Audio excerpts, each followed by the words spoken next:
Good afternoon, everyone. Welcome to this seminar. Our speaker is Michal Dvořák, and he will tell us why establishing herd immunity is hard even in simple geometric networks. Okay, so thank you for the introduction. So this is joint work with Shimon and Rushan. So let's start with motivation. So as the title already suggests, we will be spreading some virus. So, and of course you like graphs, so why not spread it on a graph, right? So suppose that our graph not only has vertices and edges, but also some numbers on the vertices which correspond to, which we can model as, for example, immunities of an individual. What it exactly means. So, for example, if immunity of the vertex C is 3, it means that if 3 of its neighbors are infected, then he is infected as well.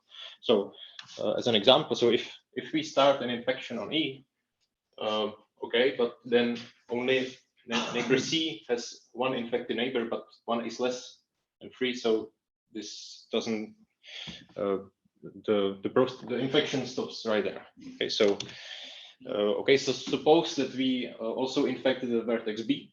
Now the situation is the same because no other vertex has at least that many red neighbors as its number.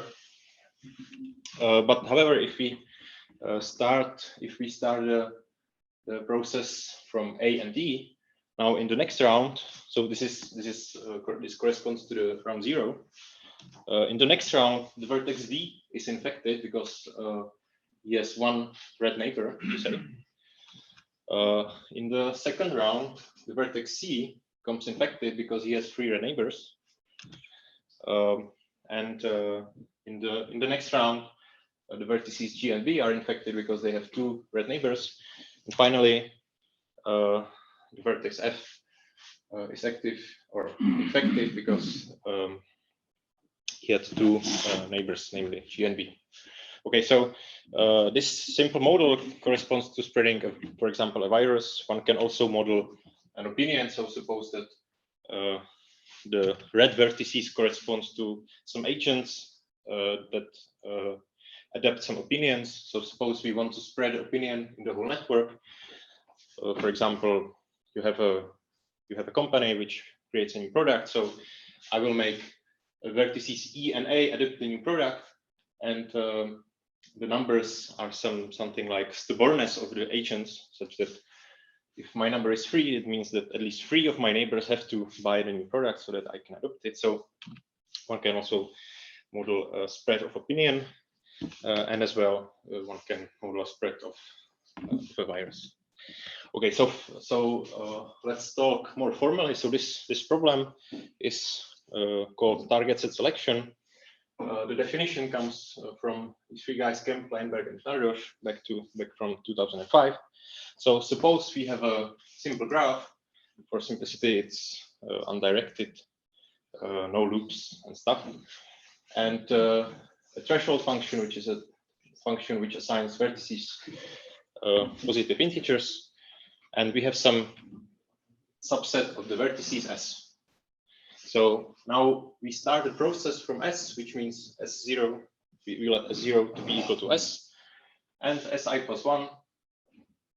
In the next iteration, we take all the vertices that were active in the previous one, and we unite, we union them with all the vertices such that the size of their neighborhood in the previous iteration is at least their threshold.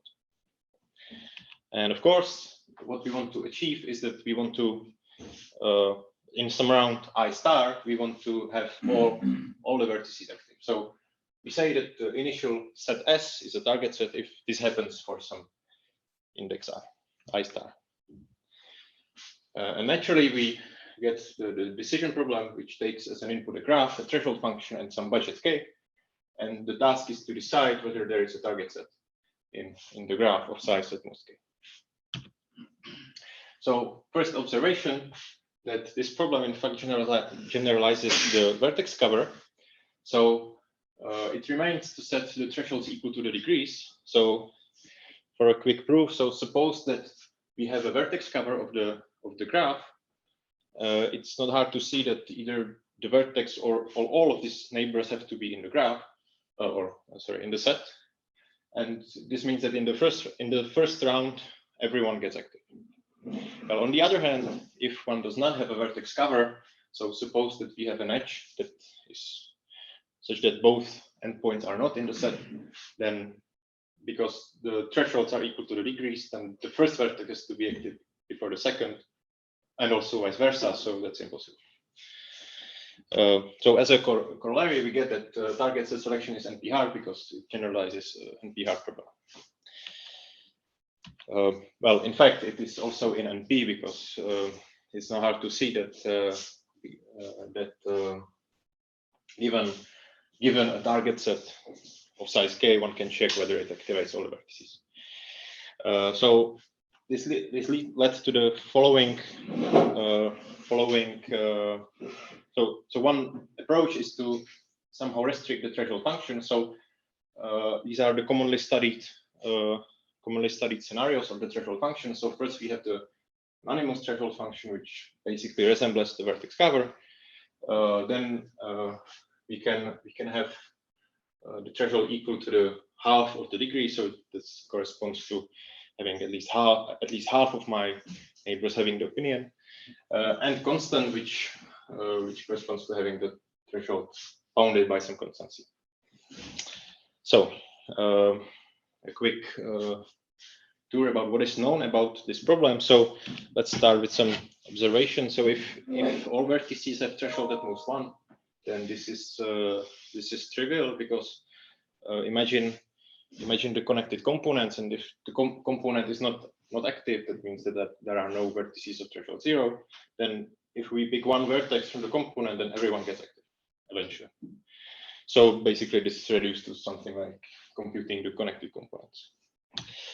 Guess what? If thresholds are at most 2, then it becomes NP-hard even if the degree of the graph is constant. So this was first proved by Chen in 2009. In 2016, Michal et al. Gave the result when the maximum degree is at most 3, or equivalently, if the not equivalently, but also a result where threshold is exactly 2 for all vertices, and the degree is at most 4. Somewhat interestingly, if one goes one lower with the degree and threshold is exactly 2, it's solvable in this n to the 2 log to the 6 time, as was shown by these two guys. So the constant setting is hard for thresholds at most 2, and for thresholds at most 1, it's trivial. So NP hardness for the majority thresholds were shown by Pelek back in 1996, where he studied a different problem, but basically resembles this target set selection. Well, of course, as many NP-hard problems, it is solvable in linear time on trees and on creeks. In other words, graphs with diameter 1. Guess what? If the diameter is 2, it becomes NP-hard. The motivation for the diameter was with the social networks, because they usually tend to have pretty small diameter. So this was the motivation. And also the problem is solvable in polynomial time in interval graphs when the threshold function is bounded by a constant. However, the polynomial is dependent on C, and also the constant is pretty dependent on C. So in particular, this cannot be extended to. So this algorithm of Bessy et al. Cannot be extended to, for example, the majority thresholds. So if we return to this picture, we arrive at something. We arrive at our original motivation, which are the disk graphs, because as you can see, the virus, if we model the population, then two neighbors basically can be modeled by a disk in which they exchange the virus. So if their two disks are too close, then they become neighbors in the graph. So this leads to the class of disk graphs. So what exactly is this? So a graph with vertices v1 up to vn is a disk graph if there is a set of closed disks in R2 such that the two vertices corresponding to the disks I and j are adjacent if and only if the two disks have non-empty intersection. Moreover, if all the disks have the same diameter, then the graph is also a unit disk graph. There's a related family where we moreover prescribe that the disks have only one point in common. So for all I not equal to j, the two disks, the size of their intersection is at most 1, which basically means that the two disks only touch at the boundaries, possibly. So in that case, the graph is a disk contact graph, and maybe a unit if the disks are also with same diameter. And it is quite known theorem that the class of disk contact graphs exactly coincides with the class of planar graphs. So as an example, so this is the graph from the original motivation, and this is a unit disk graph. So okay, it's pretty decent. So for example, this orange vertex is adjacent to the black and red because the orange disk and the black disk, or more generally, these three vertices form a tree because all these three disks intersect pairwise, and so on. Okay, so finally, for our results, so our motivation started at the class of disk graphs, but however, we showed that the problem becomes NP-hard already in the class of unit disk graphs. More especially, we also show hardness for even more restricted class of graphs, which is the class of grid graphs. And for the rest, okay, so these contexts are precisely planar graphs, and interval graphs are also related in this family. So and all the hardness proofs hold even if the degree is very small. So for the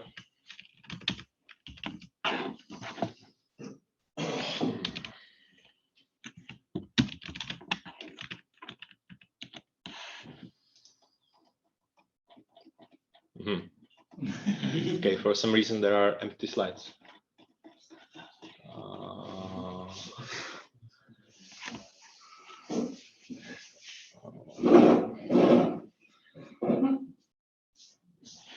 Okay. Okay, this is really weird. A teď to pouštěl z toho? Ne, ty jsi to kopíroval. Jo. Kopíroval se stejně. Ještě to tam dej znovu.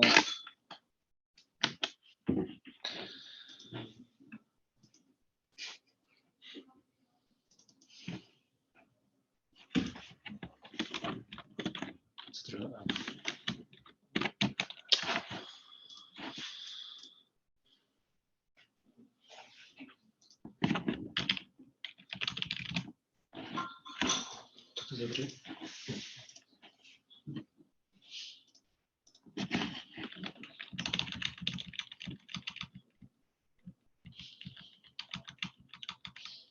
Ah, okay, great.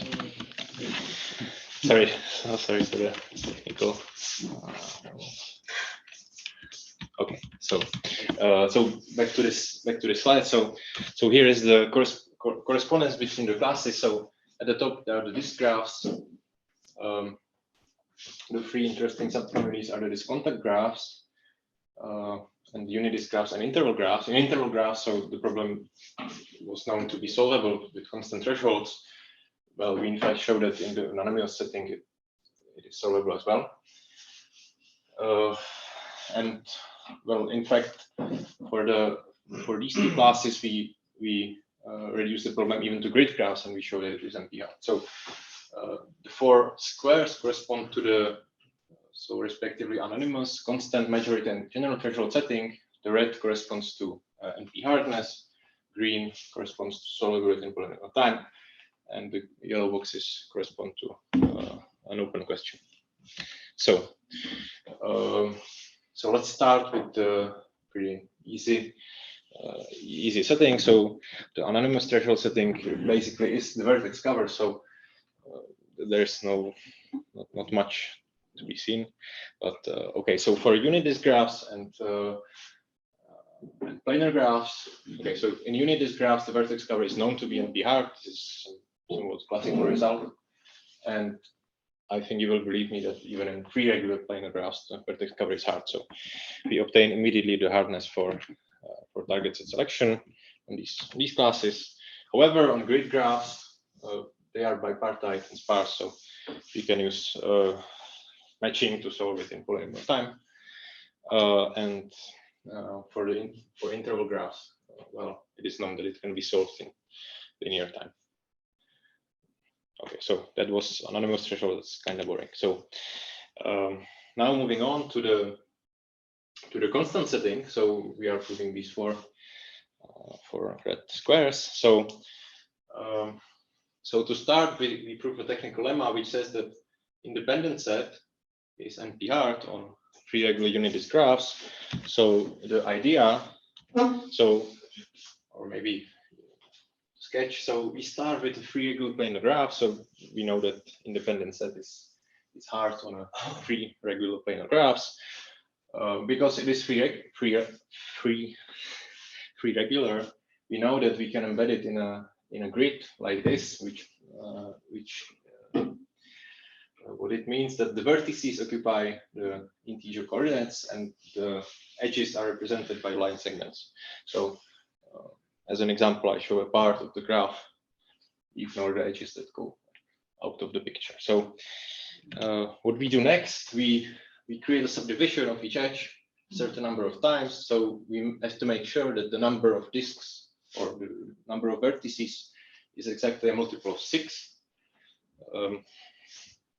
So now the graph now we estimate the graph free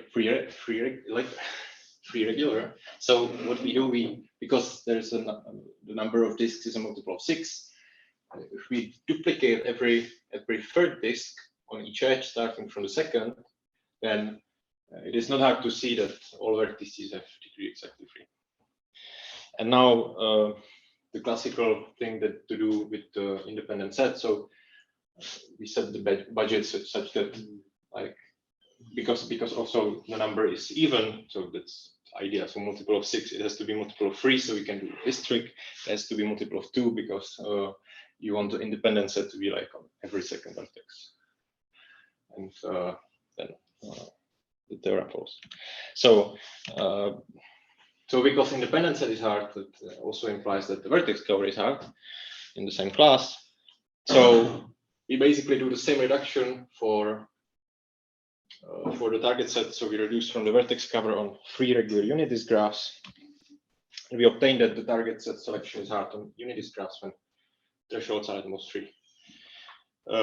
So the reduction, this reduction basically resembles the general idea for the target set selection, because one can reduce it from vertex cover, from regular vertex cover on general graphs where vertex cover is hard.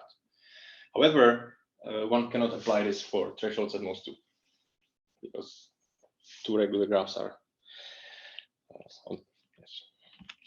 So this is like a simpler proof for thresholds at most 3.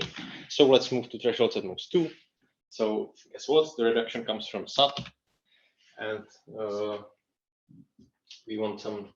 So we reduce from this restricted planar free SAT. So this doesn't tell anything. So the specification is that it is a free SAT. So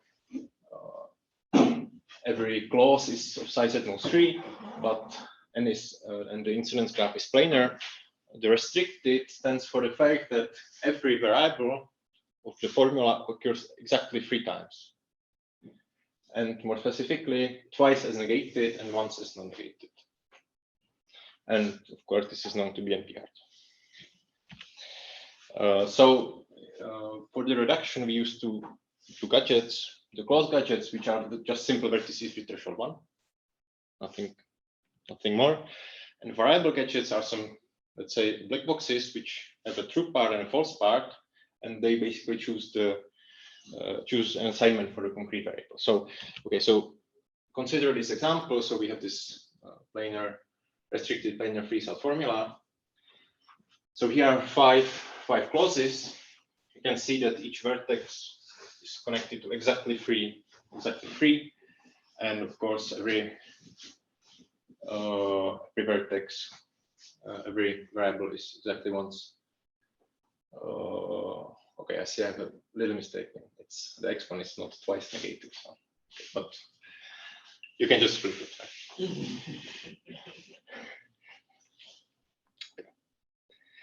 Or maybe not every. Okay, so the description is wrong because it's twice as non-negated and once as negated.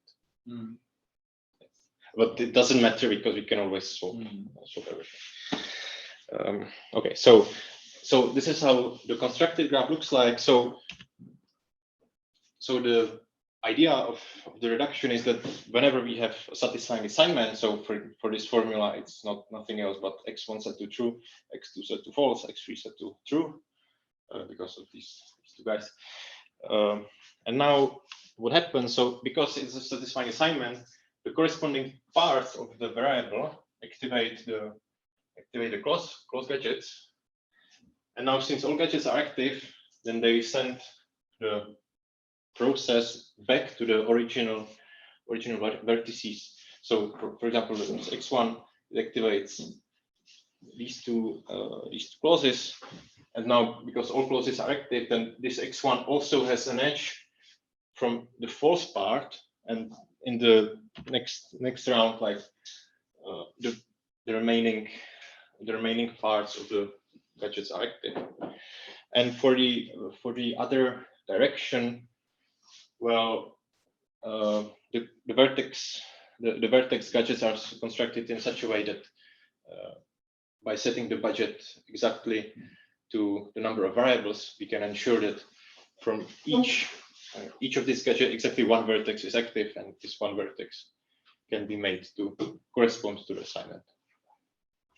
Okay, so now the reduction implies. Okay, so this reduction implies hardness for planar graphs. In other words, for these contact graphs with degree at most 4 and thresholds at most 2. Okay, so it seems that the degree is 3, but in fact, inside these gadgets are some different. It's just not one vertex. Okay, so there's something inside these gadgets that make it that the degree is actually 4. And trust me, the thresholds are only 2. Now, so this already shows hardness for planar graphs, but we wanted grids. So because the degree is at most 4, we can still have this nice embedding of the planar graph. Again, we have the vertices on grid points, and the edges are straight line segments parallel to the axis. So obtain this embedding, and now what we want to do, we want to make it a grid graph. So just subdivide each edge on the grid points that it passes through. Oh yes, and of course the area of the embedding is small, so we don't have too many vertices. Small like a polynomial. Okay, so this would be a subgraph of a grid. Okay, so now it depends what we call a grid graph. So this varies from author to author, but our grid graphs are induced subgraphs of the grid. So this is not necessarily induced because, for example, this edge is missing. So what we do is subdivide it even more. So subdivide it once more on each edge exactly once, and now this is certainly an induced subgraph of the grid. In other words, a grid graph. So we in fact have hardness for both induced and non-induced subgraphs. So, okay, so it remains to say what the new vertices have to do there. So the new vertices get threshold 1, but it's not hard to see that inserting a vertex of threshold 1 just propagates the process along the edge. So this doesn't change the activation process. Okay, so this was the proof for constant thresholds. Okay, and now for the majority thresholds. So these are these four squares. So the reduction is pretty simple. So first, let me show you the general case. So we take target set selection instance where the thresholds are not necessarily at the majority. And now there are two cases. So either the threshold is too large, and if the threshold is too large, we just have to like increase the degree of the vertex. Because so how to do it? Well, we attach this number of leaves to V. It's straightforward to compute it. If we increase the degree by this, then the new degree is exactly half of the new threshold. Just the original threshold is then half of that new degree, upper half. On the other hand, if the threshold is too small, then we then we do it by those cherries. So what is a cherry? Cherry is induced path on 3 vertices. And for example, for this vertex, if it had original threshold 1 and degree 4, so these black edges correspond to the original graph, and V had threshold 1, which is the second case, the threshold is smaller than half of the degree, then we add, okay, so degree minus 2 times 1, so we add two cherries. Now the new threshold is 3 and the degree is 6. So now the threshold is a majority. However, so the cherries of course also have majority threshold. So these two leaves have threshold 1 and this guy has threshold 2. And it is not hard to see that in each target set, at least one vertex from each cherry has to be included, because otherwise this guy has only one neighbor outside of the gadget. So if no one is activated from the cherry, then then it's gonna happen that the set activates all vertices. So so now the idea is to just increase the budget for each cherry, and in one direction just include all the cherries, and in the other, as I showed just now, that from each cherry there has to be at least one vertex. So this is the idea.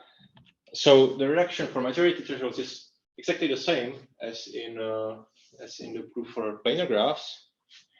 So we again reduce from the restricted planar free sub, and so this reduces to inspecting the gadget, but basically what can only happen is that the closed gadgets can have degree 3 but threshold 1. So I promise that the threshold is 1 for the closed gadgets, but they can have degree 3. So one can only attach the cherry, and there are few vertices in the variable gadget that just don't satisfy the fact that their threshold is half of their degree. So we can still maintain the cherries and still maintain the degree at most 4. So it follows that the target set is also NP-hard under majority thresholds in planar graphs. And now, of course, I promised grid graphs and disks. So again, just observe that the subdivisions we create, they create vertices with degree 2 and threshold 1, but one is 2 over 2.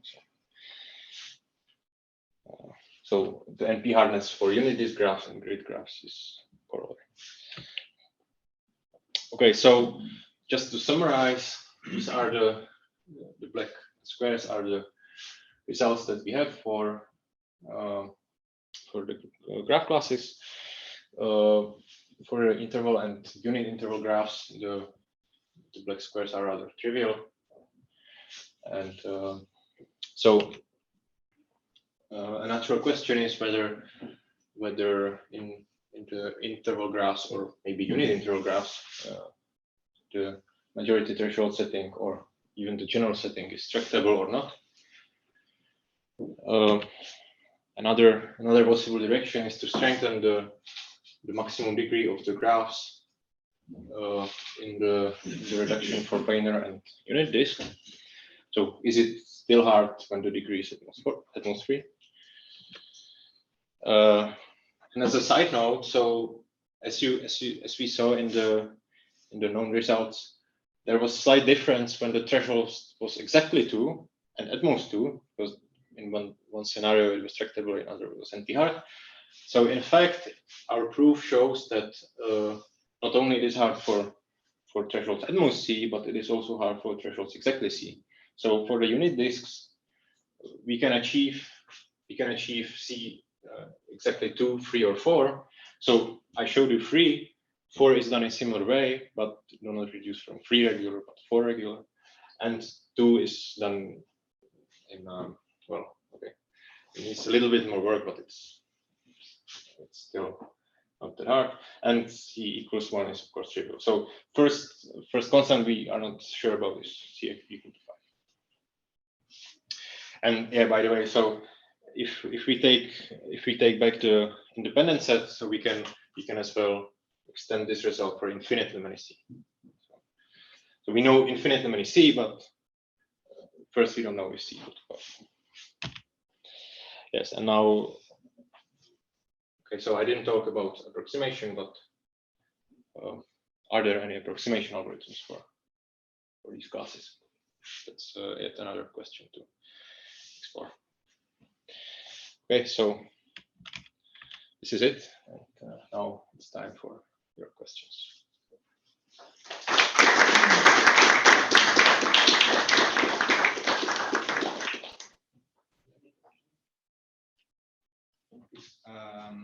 So for the case where the thresholds are at most a constant, Yes.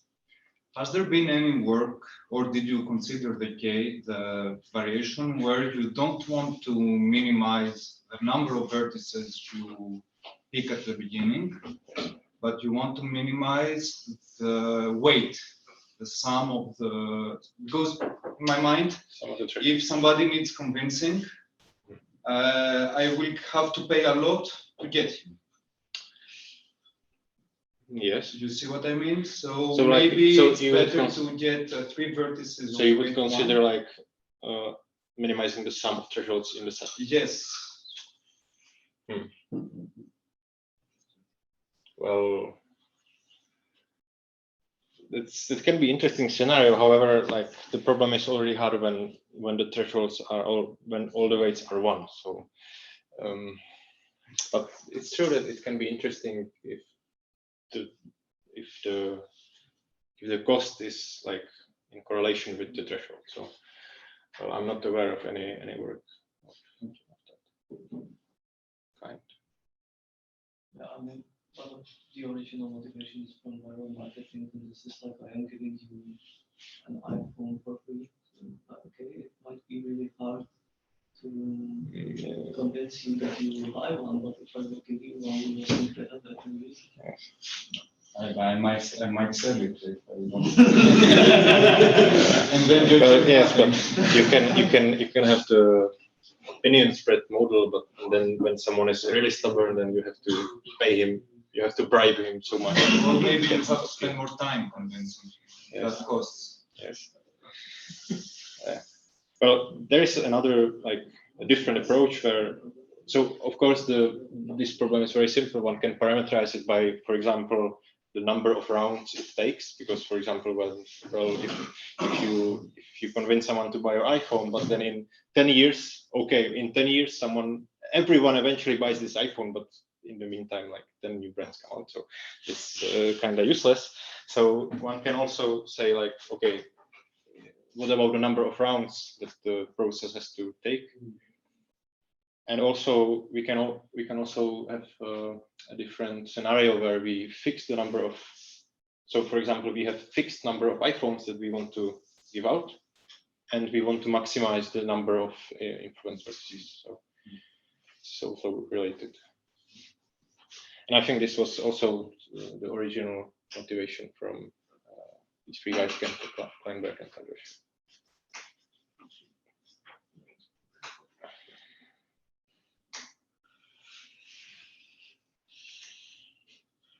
Any other question?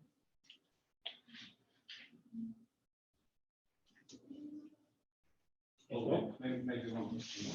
You may have mentioned it, and I didn't hear it, but this variant, each vertex has like influence power 1, right? Yes. So what if what if I wanted to give someone more influence? For example, someone is really famous, so he uses the product. Yes. So There is a variant of this where you can, of course, consider like non-symmetric influence. So you would give weights to the edges, and of course make it directed. This problem, of course, becomes even harder, as I know. Even if thresholds are 1, if all thresholds are 1, and one threshold is 3, then it's NP-hard in the directed variant. That's all I know about it. But yes, but people try to study this. So yes, there is also some work on this.